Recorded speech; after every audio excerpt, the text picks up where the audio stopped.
ಆತ್ಮೀಯ H16 news ಅರ್ಥಾತ್ ಹೇ ಸಿದ್ದರಾಮಯ್ಯಗೆ ಸ್ವಾಗತ. ನಾನು ನಿಮ್ಮವ MI ಅಥವಾ ಮಲ್ಲಪ್ಪ ಜೋತಾವರ್. ಆತ್ಮೀಯರೇ, ಧರ್ಮಸ್ಥಳದ ತನಿಖೆಗಾಗಿ SITಯನ್ನು ನೇಮಿಸಿದ್ದಾಯಿತು. ಅದೊಂದೇನೋ ಮಧ್ಯಂತರ ರಿಪೋರ್ಟ್ ಕೊಟ್ಟಿದ್ದಾಯಿತು.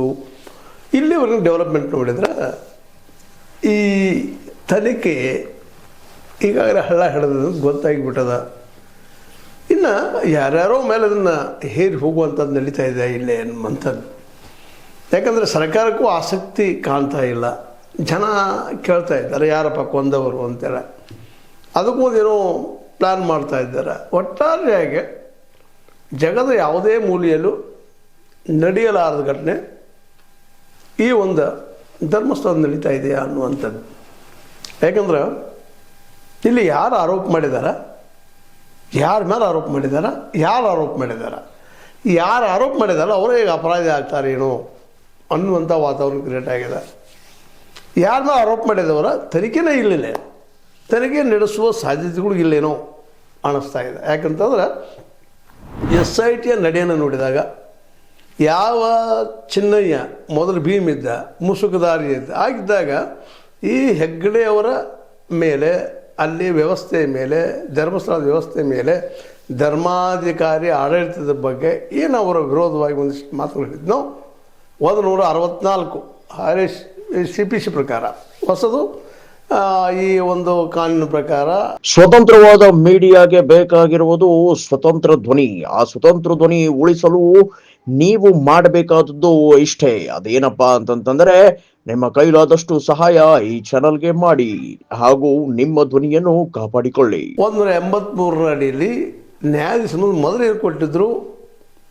ಎರಡನೇ ನಂತರ ಅದು ಪೊಲೀಸರ ಅಡಿಯಲ್ಲಿ ಹೋದ್ಮೇಲೆ, ಅಂದರೆ ಇಲ್ಲಿ SIT ಅಡಿಯಲ್ಲಿ ಹೋದ್ಮೇಲೆ ಇದಕ್ಕೆ ಕೊಟ್ಟರು ಅನ್ನೋದನ್ನೆಲ್ಲ ಗಮನಿಸಿದಾಗ ಚಿಕ್ಕ ಕೆಂಪಮ್ಮ, ನಿಮಗೆ ಹೆಸರು ಗೊತ್ತದ, ಆ ಹೆಣ್ಣು ಮಗಳ ತನಿಖೆ ಸಾಕ್ಷಿ ಆದಂಥವಳು ಸೌಜನ್ಯ ಕೇಸ್ನೆಲ್ಲ ನಾನು ನೋಡಿದ್ದ ಅವಳೆ ಅಂತೇಳಿ, ಆ ಹುಡುಗಿನೇ ನಾನು ನೋಡಿದ್ದು ಅಂತೇಳಿ ಧರ್ಮಸ್ಥಳಕ್ಕೆ ಪ್ರವಾಸಕ್ಕೆ ಹೋದಾಗೋ ಯಾತ್ರಾರ್ಥಿಯಾಗಿ ಹೋದಾಗೋ ನೋಡಿದ್ದನ್ನು. ಆನಂತರ ಅವ್ರನ್ನ ಕರೆಸಿ ಎನ್ಕ್ವೈರಿ ಮಾಡೋದು, ಸುಜಾತ ಭಟ್ ಅವ್ರನ್ನ ಎನ್ಕ್ವೈರಿ ಮಾಡಿದ್ದನ್ನು ಎಲ್ಲ ಗಮನಿಸಿದಾಗ ಇಲ್ಲಿ SIT ದೂರುದಾರರ ಆರೋಪದಂತೆ ತನಿಖೆ ಮಾಡೋದನ್ನು ಬಿಟ್ಟರೆ ದೂರುದಾರನ ಇರಿಸು ಹೇಳ್ತಾ ಇದ್ದಾರೆ. ಅವರು ಇದಕ್ಕೆಲ್ಲ ಕಾರಣಕರ್ತರು ಅನ್ನುವಂಗೆ ಈ ಸ್ಟೇಟ್ಮೆಂಟ್ ಬರೋಂಗೆ ನೋಡ್ತಾ ಇದ್ದಾರೆ. ಜೊತೆಗೆ ಚಿನ್ನಯ್ಯ, ಈ ಹೊಸ ಚಿನ್ನಯ್ಯ, ಮೊದಲ ಭೀಮ ಪೊಲೀಸರ ಕೈಯಲ್ಲಿ ಸಿಕ್ಕ ನಂತರ ಜೈಲಿಗೆ ಹೋದ್ಮೇಲೆ ಚಿನ್ನಯ್ಯ, ಈ ಚಿನ್ನಯ್ಯನ ಮೂಲಕ ಈಗಂಚೆ ಚಿನ್ನಯ್ಯ ಹೊರಗೆ ಬಂದಿದ್ದಾನೆ. ಇವತ್ತು 1 ಲಕ್ಷ ರೂಪಾಯಿ ಏನೋ ಒಂದು ಜಾಮೀನು ಕೊಟ್ಟು ಆ ಚಿನ್ನಯ್ಯ ಇವತ್ತು ಜೀವ ರಕ್ಷಣೆಗಾಗಿ ಮನವಿ ಮಾಡ್ಕೋತಾ ಇದ್ದಾನೆ. ಯಾರಿಂದ ಜೀವ ರಕ್ಷಣೆ? ಈ ಜಯಂತ್ ಟಿ, ಈ ನಮ್ಮ ತಿಮ್ರೋಡಿ, ಮಹೇಶ್ ಶೆಟ್ಟಿ ತಿಮ್ರೋಡಿ, ಅದ್ರ ಜೊತೆಗೆ ಮಟ್ಟಣ್ಣವರು, ವಿಠ್ಠಲಗೌಡ, ಇವರು ಎಲ್ಲರಿಂದ ನನ್ನ ಜೀವಕ್ಕೆ ಬೆದರಿಕೆ ಐತೆ ಅನ್ನುವಂಥ ಸ್ಟೇಟ್ಮೆಂಟ್ ಕೊಡ್ತಾ ಇದ್ದಾನೆ.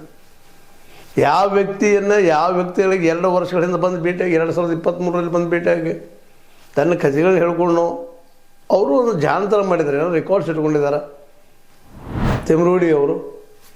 ಅದೇ ಕಾಲಕ್ಕೆ ನಿರ್ಮಲಾನಂದ ಸ್ವಾಮೀಜಿ ಅವ್ರಿಗೂ ಭೇಟಿಯಾಗಿ ಒಬ್ಬ ಒಕ್ಕಲಿಗ ಹೆಣ್ಮಗಳ ಮೇಲೆ, ಹುಡುಗಿ ಮೇಲೆ ಇಂಥ ಅತ್ಯಾಚಾರ ಆಗಿದೆ, ಅವರು ಪ್ರಶ್ನೆ ಮಾಡ್ದಂತೇಳಿ ನಂತರ ಮಾಡಲಿಲ್ಲ ಅನ್ನುವಂಥ ಮಾತು ಬೇರೆ. ಆದರೂ ಸಹಿತ ಡಾಕ್ಯುಮೆಂಟ್ ಎವಿಡೆನ್ಸ್ ಕೊಟ್ಟರು.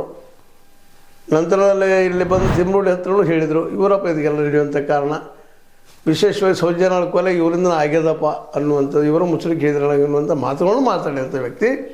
ನಂತರದಲ್ಲಿ ಉಲ್ಟಾ ಹೊಡೆದ ಇವರು ಹೇಳಿಸಿದ್ರು ಅಂತೇಳಿ ಈ ಒಂದು 5-6 ಜನರ ಮೇಲೆ, ಅಂದರೆ ಯಾರು ನಿರಂತರ 13 ವರ್ಷಗಳಿಂದ ಹೋರಾಟ ಮಾಡ್ತಾ ಬಂದಿದ್ದಾರೋ, ಇಲ್ಲಿ ಅನ್ಯಾಯ ಆಗಿದಪ್ಪ ಹೆಣ್ಣುಮಗಳಿಗೆ, ಅನೇಕ ಹೆಣ್ಣುಮಕ್ಳಿಗೆ ಅನ್ಯಾಯ ಆಗಿದೆ ಪ್ರತಿಭಟನೆ ಮಾಡ್ತಾ ಬಂದಿದ್ದಾರೋ ಅವರನ್ನು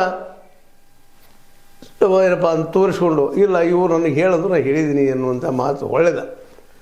ಈಗ ಮತ್ತೆ ಹೊರಗೆ ಬಂದ ಮೇಲೆ ಇವರಿಂದ ನನಗೆ ಜೀವಕ್ಕೆ ಅಪಾಯ ಅದ ಅಂದಾಗ ಸಹಜವಾಗಿ ಜಯಂತ್ ಟಿ ಇದ್ದಂದ್ರೆ ಮತ್ತೆ ಅವ್ರನ್ನ ಕಂಪ್ಲೇಂಟ್ ಕೊಟ್ಟ.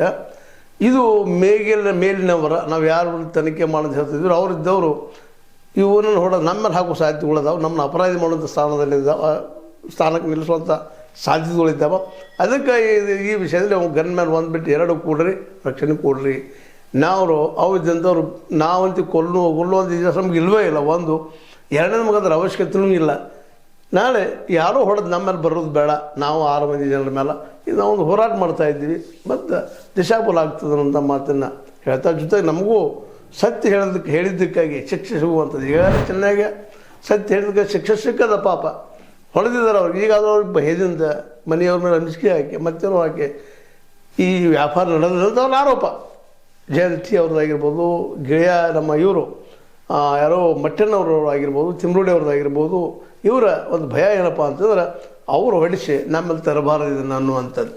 ಒಟ್ಟಾರೆಯಾಗಿ ಈ ಎಲ್ಲ ಡೆವಲಪ್ಮೆಂಟ್ ನೋಡಿದಾಗ ಸಹಜವಾಗಿ ಅನ್ನಿಸ್ಲಿಕ್ಕೆ ಈ SITಯಿಂದನೂ ಈ ತನಿಖೆ ಸರಿಯಾಗಿ ಆಗ್ತದೆ, ಸರಿಯಾದ ದಿಕ್ಕಿನಲ್ಲಿ ಹೋಗ್ತದೆ ಅನ್ನೋದು ಭಾಳ ಭಾಳ ದೂರದ ಕನಸು ಅಂತ ಹೇಳಬೇಕಾಗಿದೆ. ಯಾಕಂದ್ರೆ ಅವ್ರಿಗೆ ಇನ್ನೂ ಇವರನ್ನೇ ಎನ್ಕ್ವೈರಿ ಮಾಡುವಂಥದ್ದು, ಯಾರು ದೂರದಾರ ಅದಾರ, ಯಾರು ಸಾಕ್ಷಿದಾರ ಅದಾರ ಅವ್ರನ್ನೇ ಎನ್ಕ್ವೈರಿ ಮಾಡುವಂಥ ಮನೋಸ್ಥಿತಿಯಲ್ಲದ ವಿನಃ ಯಾರ ಮೇಲೆ ಆರೋಪ ಅದ ಅವ್ರನ್ನ ಕರೆಸಿ ಎನ್ಕ್ವೈರಿ ಮಾಡ್ತಂತ ಅನ್ನಿಸ್ತಾ ಇಲ್ಲ. ಅದಕ್ಕೆ ಚಿಕ್ಕ ಕೆಂಪಮ್ಮ ತಾವು ಅನೇಕ ಅನುಭವಗಳನ್ನ ಹಂಚಿಕೊಂಡಿದ್ದಾರೆ ಇನ್ನೊಂದು ಮೀಡಿಯಾದಲ್ಲಿ ಮಾತಾಡೋ ಮುಂದೆ. ಇವನ್ ಭಾರತ ಅಂದರೆ ರಿಪಬ್ಲಿಕ್ ಭಾರತ್ ಮ್ಯಾಗ್ಝಿನ್ದ ಇದು ಒಂದು ಏನೋ TV ಅವ್ರು ಬಂದು ಎನ್ಕ್ವೈರಿಗೆ ಬೆನ್ನತ್ತೆ, ಇವ್ರು ಎಷ್ಟು ಕಾಡಿದ್ರು, ಏನು ಮಾಡಿದರು, ಇನ್ನೊಂದು ಮೀಡಿಯಾದಲ್ಲಿ ತಮ್ಮ ನೋವುಗಳು ಹಂಚ್ಕೊಂಡಿದ್ದಾರೆ ಅವರು. ವಸಂತ ಗಿಳಿಯಾರನ್ನ ಭೇಟಿಯಾಗಿ ನಿಮ್ಗೆ ವ್ಯವಸ್ಥೆ ಮಾಡ್ತಾರೆ ಹಾಗೆ ಅಂತ ಹೇಳಿದರು. ಇದು ಎಲ್ಲ ದಿಶಾಬಲ್ ಮಾಡಿಸ್ತಾ ಇದ್ದಾರೆ, ದಾರಿ ತಪ್ಪಿಸ್ತಾ ಇದ್ದಾರೆ. ಇದನ್ನು ಸ್ವತಃ ನನ್ನ ಮೇಲೆ ಆರೋಪ ಮಾಡಿಸ್ತಾ ಇದ್ದಾರೆ, ನಾನು ಹಾಗಿದ್ದೆ ಹೀಗಿದ್ದೆ, ನಿನ್ನ ಇತಿಹಾಸ ಹೇಳಿಕ್ಕೆ ಪ್ರಯತ್ನ ಮಾಡ್ತಾ ಇದ್ದಾರೆ. ಇರ್ಬೋದು, ನನ್ನ ಇತಿಹಾಸದಲ್ಲಿ ಏನೋ ಆಗಿರ್ಬೋದು. ಆದ್ರೆ ನಾನು ಈ ಹುಡುಗಿ, ನಾನು ಇದೇ ಹುಡುಗಿ ಅಂತ ಹೇಳಿಲ್ಲ, ಹೆಸರು ಹೇಳಿಲ್ಲ ನಾನು, ಇದೇ ಹುಡುಗಿಯಪ್ಪ, ಇದು ನಿಶ್ಚಿತ ಅವತ್ತು ಈ ಹುಡುಗಿಯನ್ನು ಹಿಡ್ಕೊಂಡು ಹೋದರು ಅನ್ನುವಂಥ ಮಾತನ್ನು ನಾನು ಹೇಳಿದ್ದೀನಿ ಮೇಡಮ್, ಮತ್ತೇನಲ್ಲಂತ ಚಿಕ್ಕ ಕೆಂಪಮ್ಮನವ್ರು ಹೇಳೋ ಮಾತಾಗಲಿ. ಇವತ್ತು ಚಿನ್ನಯ್ಯ ಮೊದಲು ಭೀಮಿದ್ದಾಗ ಏನು ಹೇಳಿದ, ನಂತರದಲ್ಲಿ ಏನಾಯಿತು, ಅವನು ಯಾವ ರೀತಿ ಕಂಟ್ರೋಲ್ ತೊಗೊಂಡ್ರು, ಅವರು ಏನೇನು ಮಾಡಿದರು, ಪೊಲೀಸರ ಬಳಿ ಬಂದಮೇಲೆ ಏನು ಚೇಂಜ್ ಆದ, ಅದಕ್ಕೆ ಪೂರ್ವದಲ್ಲಿ ಯಾರು ಚೇಂಜ್ ಮಾಡಿಸ್ತಾ ಇದ್ರು, ಇವುಗಳ ಬಗ್ಗೆ ಎಲ್ಲ ಇವತ್ತು ಎನ್ಕ್ವೈರಿ ಆಗಬೇಕಾಗಿದೆ. ಎಲ್ಲ ತಪ್ಪು ಹೇಳಿಸ್ತಾ ಇದ್ದಾರೆ, ಸುಳ್ಳು ಹೇಳಿಸ್ತಾ ಇದ್ದಾರೆ ಅನ್ನೋ ಮಾತನ್ನು ಈ ಎಲ್ಲ ನೆಲೆಗಟ್ಟಿನಲ್ಲಿ ಈ ಒಂದು 6 ಜನ ಮಾತಾಡ್ಕೊಳ್ಳಿಕ್ಕಿದ್ದಾರೆ. ಅದಕ್ಕಾಗಿ JNT ಸ್ಪಷ್ಟವಾಗಿ ಅವನು ಏನೋ ಅದು ಸಹಿತ ಅವ್ರ ಮೇಲಿನವರ ಯಜಮಾನರು ಒಡೆಯರ ಕಾರಣ ಅಂದರೆ ಹೆಗ್ಡೆಯವರ ಕಾರಣ, ಅದು ನಮ್ಮ ಮೇಲೆ ಹಾಕೋ ಸಾಧ್ಯತೆಗಳಿದ್ದಾವೆ. ಮತ್ತು ಈ ಹೋರಾಟವನ್ನು ಇಲ್ಲೇ ಮುಚ್ಚುವಂಥ ಸಾಧ್ಯತೆಗಳಿದ್ದಾವೆ. ಈಗಾಗಲೇ ಮುಚ್ಚಾಕ್ತಾ ಇದ್ದಾರೆ. SIT ಇಡೀ ಕೇಸನ್ನು ಮುಚ್ಚಾಕ್ಲಿಕ್ಕೆ ಬಂದದ ವಿನಃ ತನಿಖೆ ಮಾಡಿ ಸತ್ಯ ಹೇಳಲಿಕ್ಕೆ ಅಲ್ಲ ಅನ್ನುವಂಥ ಅಭಿಪ್ರಾಯಕ್ಕೆ ಇವತ್ತು ಈ 6 ಜನ ಜೊತೆಗೆ ಭಾಳಷ್ಟು ಸಮೀಪದಿಂದ ಈ ಒಂದು ಏನು ನಡೀತಾ ಇದ್ದಾವೆ ತನಿಖೆಗಳು, ಇದು ನೋಡ್ತಾ ಬಂದಂಥ ಪ್ರತಿಯೊಬ್ಬರ ಅಭಿಪ್ರಾಯ ಅದಾಗಲಿಕ್ಕತ್ತದೆ. ಕಾರಣ ಒಂದೇ ಮಾತು ನಮ್ಗೆ ಹೇಳುವಂಥದ್ದೇನಪ್ಪ ಅಂತಂದ್ರೆ, ಇದು ಮುಚ್ಚಿ ಹಾಕುವ ಯತ್ನ ಮತ್ತೇನಲ್ಲ. ಯಾಕಂದರೆ SITಯಿಂದ ಸತ್ಯ ಹೊರಗೆ ಬರಲಿಕ್ಕಿಲ್ಲ ಅನ್ನೋಂಥ ಮನೋಸ್ಥಿತಿಗೆ ಎಲ್ಲರಲ್ಲೂ ಬೆಳೀಲಿಕ್ಕತ್ತದೆ. ಯಾಕಂದರೆ ನಿಧಾನಕ್ಕೆ ಈ ಏನು SIT ಅಂದ್ರೆ ಈ 6 ಜನರನ್ನು ಅಪರಾಧಿಗಳನ್ನು ಅಥವಾ ಇವರು ಸುಳ್ಳು ಹೇಳ್ತಾ ಇದ್ದಾರೆ ಅನ್ನುವಂಗೆ ಪ್ರೂವ್ ಮಾಡಿಕೊಂಡು ಈ ಕೇಸನ್ನು ಮುಚ್ಚಿ ಹಾಕುವಂತೆಲ್ಲ ಪ್ರಯತ್ನ ನಡೆಸಿದ್ದಾರೆ ಅಂತ ಅನ್ನೋದು ಇವೆಲ್ಲ ಘಟನೆಗಳಿಂದ ಸ್ಪಷ್ಟ ಆಗ್ತಾ ಇದ್ದಾವೆ. ಸ್ವತಃ ಚಿಕ್ಕ ಕೆಂಪಮ್ಮ ಟೀಚರ್ ಇದ್ಕೊಂಡು ಅವರು ಸಹಿತ ಈ ಮಾತನ್ನು ಹೇಳ್ತಾ ಇದ್ದಾರೆ, ಇಲ್ಲಪ್ಪ ಅವರು ಎನ್ಕ್ವೈರಿ ಹೆಸರಿಂದ ಸೌಜನ್ಯ ಕೇಸನ್ನು ಮುಚ್ಚಿ ಹಾಕುವಂಥದ್ದು, ಅದ್ರ ಜೊತೆಗೆ ಇನ್ನೂರು ಕೇಸು ಮುಚ್ಚಿ ಹಾಕುವಂಥ ಪ್ರಯತ್ನ ಮಾಡ್ತಾ ಇದ್ದಾರೆ ಅನ್ನೋಂಥ ಮಾತು ಚರ್ಚೆ ಆಗ್ತಾ ಇದ್ದಾವೆ. ಒಟ್ಟಾರೆಯಾಗಿ ಈ ಒಂದು ಧರ್ಮಸ್ಥಳ ನಡೆಯುತ್ತಿರುವಂತಹ ಈ ದುರಂತಗಳು ನಡೆದ ಮುಚ್ಚಾಗುವಂಥ ಕೆಲಸ ಇನ್ನೂ ಹಂಗೆ ಮುಂದುವರೆದ, ಸತ್ಯ ಸಿಗ್ತದೆ ಅನ್ನೋದು ಈಗ ಎಲ್ಲರೂ ಪ್ರಶ್ನೆ ಮತ್ತು ಅದು ನಿಗೂಢ ಆಗ್ತಾಯಿದೆ. ನೋಡೋರು ಏನಾಗ್ತದೆ, ಆದರೂ ಜನ ವಿಶ್ವಾಸ ಬಿಟ್ಟಿಲ್ಲ. ಆಲ್ರೆಡಿ ಜನ ಹೆಣ್ಮಕ್ಳು ಹೋರಾಟ ಮುಂದುವರಿಸಿದ್ದಾರೆ, ನಮ್ಗೆ ನ್ಯಾಯ ಬೇಕೇ ಬೇಕು ಅನ್ನೋಂಥ ಮಾತು. ನೋಡೋಣ ಅದನ್ನು ಯಾವ ರೀತಿ ಯಾವ ರೂಪ ಪಡೀತದೆ. ಆ ಪಡೆದು ತಮ್ಮ ಜೊತೆಗೆ ಮತ್ತಷ್ಟು ಮುಂದುವರಿಸ್ಕೊಂಡು ಅಲ್ಲಿಯ ಘಟನಾವಳಿಗಳಿಂದ ಹಾನಿ ಯಾರಿಗಿದೆ ಅನ್ನೋದನ್ನು ಸಹಿತ ಮತ್ತೆ ತಿಳಿಸ್ತಾ, ಒಟ್ಟಾರೆಯಾಗಿ SIT ತನಿಖೆ ಮಾಡೋಕ್ಕಿಂತಲೂ ಹೆಚ್ಚಿಗೆ ಆರೋಪಿಗಳನ್ನು ಅಥವಾ ಸಾಕ್ಷಿದಾರರನ್ನ ಅಥವಾ ದೂರುದಾರರನ್ನು ಅಪರಾಧ ಅನ್ನುವಂಗೆ ತಯಾರಿಸುವಂಥ ಒಂದು ಪ್ಲ್ಯಾನ್ ಮಾಡ್ತಾ ಇದೆಯಾ ಅನ್ನುವಂಥ ಸಂಶಯನಕ್ಕಿಂತಲೂ ವಾಸ್ತವ ಅನ್ನಿಸ್ತಾ ಇದೆ ನಿಧಾನಕ್ಕೆ. ಅದು ಆಗದಂಗೆ ಆದರೆ ಭಾಳ ಒಳ್ಳೆಯದು. ಇದರಲ್ಲಿನ ಸರ್ಕಾರ ಹಸ್ತಕ್ಷೇಪ ವಹಿಸಿ ನೈಜವಾದ ತನಿಖೆ ಮಾಡಿಸ್ಲಿ, ಇಲ್ಲಾಂದರೆ ತನಿಖೆ ಮಾಡೋದಿಲ್ಲಪ್ಪ ಸ್ವಚ್ಛ ಒಂದು ಕ್ಲೀನ್ ಚಿತ್ರ ಕೊಡಲಿ ಅಂತ ಹೇಳ್ತಾ, ಇದು ನಿಮ್ಮ ಲೈಕ್ ಇರ್ಬೋದು. ಲೈಕ್ ಮಾಡಿ, ಶೇರ್ ಮಾಡಿ, ಕಮೆಂಟ್ ಮಾಡಿ, ಜೊತೆ ಸಬ್ಸ್ಕ್ರೈಬ್ ನಿಲ್ಲಿಸ್ಬೇಡಿ. S60 ನ್ಯೂಸ್ ಅರ್ಧ ಸೀತಾರಾಮ ಸತ್ಯದ ಕೈಗಡೆ ವಂದನೆಗಳು.